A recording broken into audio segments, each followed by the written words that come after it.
We've seen Trump's position sort of kind of change almost overnight, well, change within the space of a few weeks. I mean, just a few weeks ago, Trump was threatening Putin with further sanctions, telling him his economy was weak and failing and that he better agree a peace deal. Now he's cozying up to him, and they're having these direct one-on-one meetings. Donald Trump and President Zelensky of Ukraine are in a war of words. Overnight, the American president has said that Russia has all the cards. Putin will surely be delighted by that. Let's get an assessment from someone who knows exactly how President Putin operates after years of studying his methods. Catherine Belton is the author of Putin's People, How the KGB Took Back Russia and Then Took on the West, and writes for The Washington Post. Good morning. Hey, thanks for having me on. Well, thank you for joining us. I mean, we've had the perspective from Ukraine. We've talked to a Republican to get the American take. But really, how is all of this going down in Russia? Because Putin must be absolutely delighted, surely.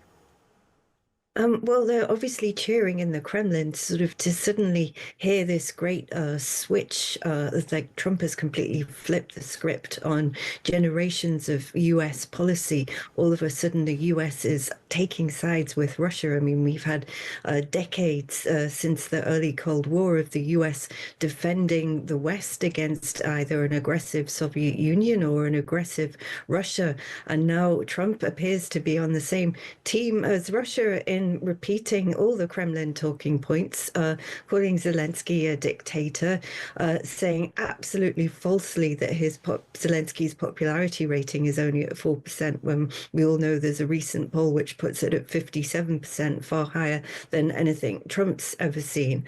So, you know, the champagne corks are popping.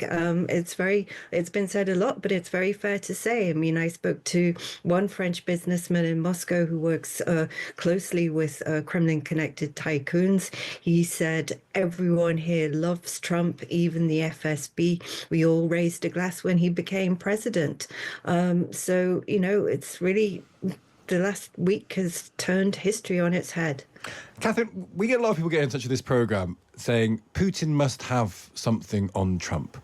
And I don't know how much this is a conspiracy theory or not a conspiracy theory, but we're trying to get clarity throughout this programme on sort of facts, if that's possible. What do you make of it? A lot of people will say Putin seems to hold something over Trump. That's why Trump is trotting out the Kremlin lines like this. What do you make of that as a theory? I mean, it's possible. We know that Trump traveled in and out in Moscow since the late 80s.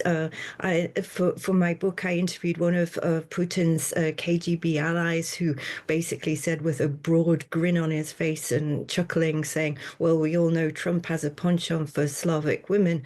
But really, that type of material on Trump is not going to really mean anything for the US president. I mean, he's kind of impervious to that type of compromising material because he seems to do what he wants.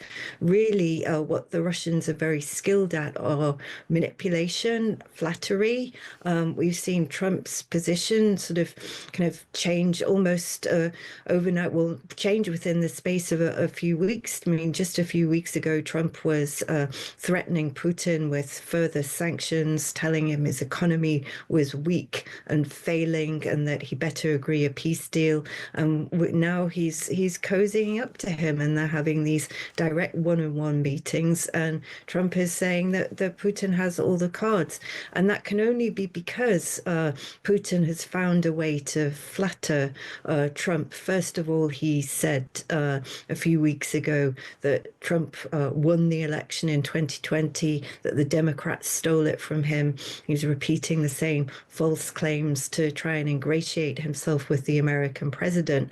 And now another thing that Putin's very skilled at, and he's done this time and again, is dangle business deals. You know, it's a kind of it's almost a form of corruption. He sent one of his business envoys to the talks in Riyadh and claiming that the US businesses had lost $300 billion in deals since they exited Russia following the war. Where that figure came from, we're not really sure. I don't think it has any real basis in fact, but the Russians know how to play Trump, and they've proven they can do that time and again.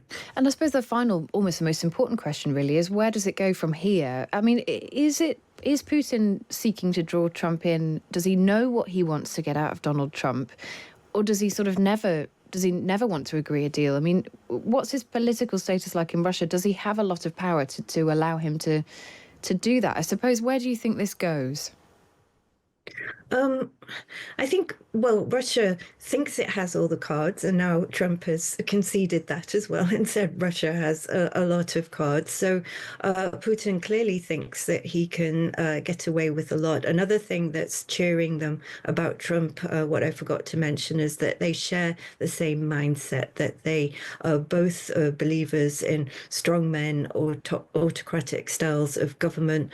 And Putin believes that with Trump now in power, he has carte blanche to divide the world with him over the heads of Ukraine and indeed over the head of the European Union. I was speaking to one of the Russian tycoons, and he was saying, well, if Trump is laying claim to Greenland, Canada, the Panama Canal, and Gaza, then if he wants us to respect his strategic interests in the Western half of the world, then they better respect our interests, our strategic interests in Ukraine and even in Central Asia. So they're looking to carve up the world, but at the same time, it doesn't look like any of the Russians are going to make any concessions. We've heard that, Russia doesn't intend to give up any of the territory it's already seized in Ukraine, and that's even though Ukraine has taken a chunk of Russian territory in the Kursk region. They say that these regions that we've already taken are already part of Russia. We've put them in, enshrined them in our constitution, and they consider it a concession. The fact that, we might stop here, where we are now. And they don't want to, and they don't want to give them back. Catherine Belton, author of Putin's People, How the KGB Took Back Russia and Then Took on the West. Thank you so much for giving us the Kremlin sort of insight into what's going on today. Thanks a lot. Sorry, this idea of the carve-up, the more you hear it, he just wants out of Ukraine. He probably wants a mineral deal, and then he's happy for Russia to take what it can, because he's got his eyes elsewhere. He talks about Canada, talks about Greenland, talks about Panama. He wants to fight with China, wants to supercharge the American economy. That's what he wants to do. And it just feels to me that Ukraine is a problem to him, and he wants it to go away, and he's happy for it to go away to Russia. Yeah. And how do you stop that if you're Britain? Do you stop that? That's one of the questions we'll be asking. We had some polling for Times Radio that says half of the public thinks Britain should stand up to Trump. How do we go about doing this?